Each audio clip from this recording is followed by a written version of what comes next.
The always creative Pharrell Williams did not want to do a standard documentary biopic of his life. Instead, he wanted to do something a little bit different. And so we get the Lego animated Piece by Piece.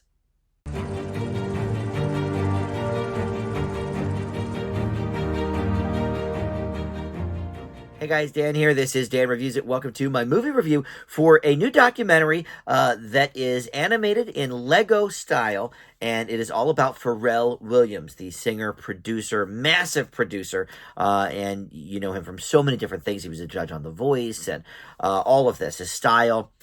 But before we launch into the specifics of this movie, let me welcome you back to Dan Reviews It. If you are one of my subscribers already, thank you so much. Always love having you guys return to the channel. But if you're not, please consider subscribing, hit that notification bell. Just like this video, comment below. That stuff always helps the channel out as well.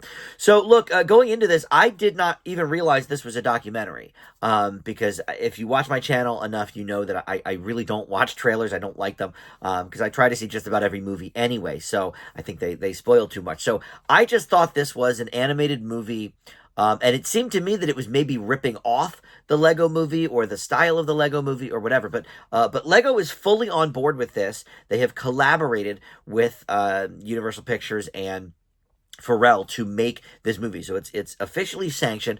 I just thought it was about some young star or young would-be star on his way up and from the posters and everything, but no, it's actually Pharrell is that young star, and it is all about his life. It is an actual documentary biopic with Pharrell at the center. So first of all, let's talk about the director, because he has directed one of my absolute favorite music biopics of all time, maybe my favorite, 20 Feet from Stardom, which won him an Academy Award. He is Morgan Neville. He also did Won't You Be My Neighbor, which was a great documentary about Fred Rogers from about 5 years ago. So he is on board here in his first ever animated directorial feature. He's not done that before, but with Pharrell kind of guiding him a little bit with what he wanted, the two were able to collaborate and make something really quite unique, honestly. And you have the voiceovers of a lot of the people that Pharrell has collaborated over the years with, including Busta Rhymes, Jay-Z, Justin Timberlake, Gwen Stefani, Kendrick Lamar, Snoop Dogg, and they all get their own Lego versions. And as well, Pharrell's Neptune's partner as his producing buddy, Chad Hugo, is here as well in Lego form, and his parents. And he has created a really interesting and unique world. Him and Lego both. I mean, they helped, design some of these characters and stuff. It is very, very interesting. However, if you strip back the uniqueness of it all, being an animated documentary, being a Lego documentary, it really does not play that much differently than a lot of music biopics. So I think it was smart in that regard for Pharrell to do something a little bit different, a little bit more unique. Obviously, the Lego movies themselves have been quite popular, and so why not sort of take that style and take those character types and make them into real people. I mean, none of the Lego movies, well, I guess I can't say none of them had real people, because, well, I guess Superman and Batman are not really real, but their Lego counterparts were in the Lego movies. I'm trying to think if there's anybody else that was actually real from those movies. Probably, right? Because some of those had like big crowd scenes and stuff. But anyway, so because of that, I believe Lego is marketing the characters from this movie, on their own. And Pharrell wrote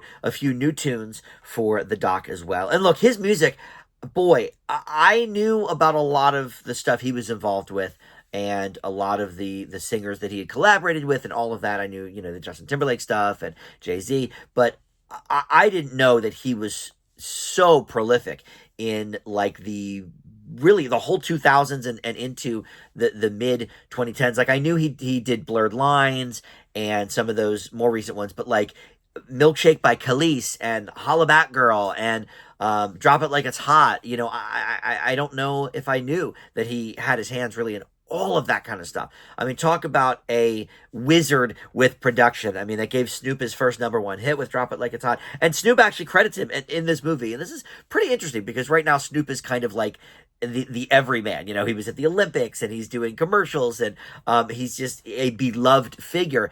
And he actually mentions as part of this documentary that Pharrell is the one who sort of softened up his image a little bit, made Snoop a little bit more palatable to, you know, housewives and all of that kind of stuff, and made him more soft in terms of, you know, people not being afraid of his records or whatever.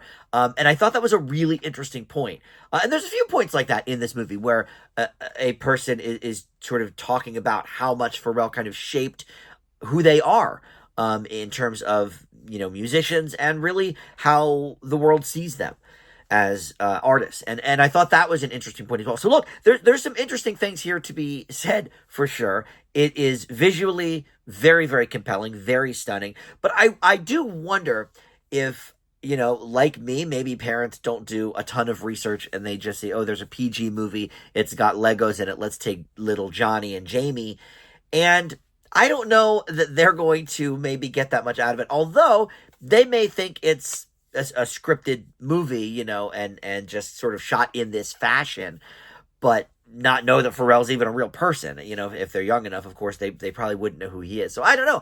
I don't know how it would work on that level, if you didn't even realize it was a documentary or whatever. But look, we've had some interesting animated movies this year. I just did a review for The Wild Robot, which is by far, you know, the best animated movie we've had this year. But I wonder, could we see this up for a Best Animated Feature award at the Oscars? Maybe, because it certainly is something very unique. I will give it that. But unfortunately, when you strip away, like I said, a lot of the Lego aesthetic of it, it is a fairly standard biopic, but certainly leveled up a bit from that aesthetic. So I will leave Piece by Piece with a B+, and you can check that out. I think it's still playing in theaters. And if you are into the documentaries about famous people, I am going to do another one of my documentary roundups here in a couple of weeks. I just saw a Christopher Reeve movie called Superman, and there's a few out there that I wanted to get to. So figured this could get a standalone review, but I'll be doing a documentary, you know, sort of 3 or 4 compilation video here in a few weeks. But all right, anyway, thank you so much for watching Dan Reviews It. I'll see you next time.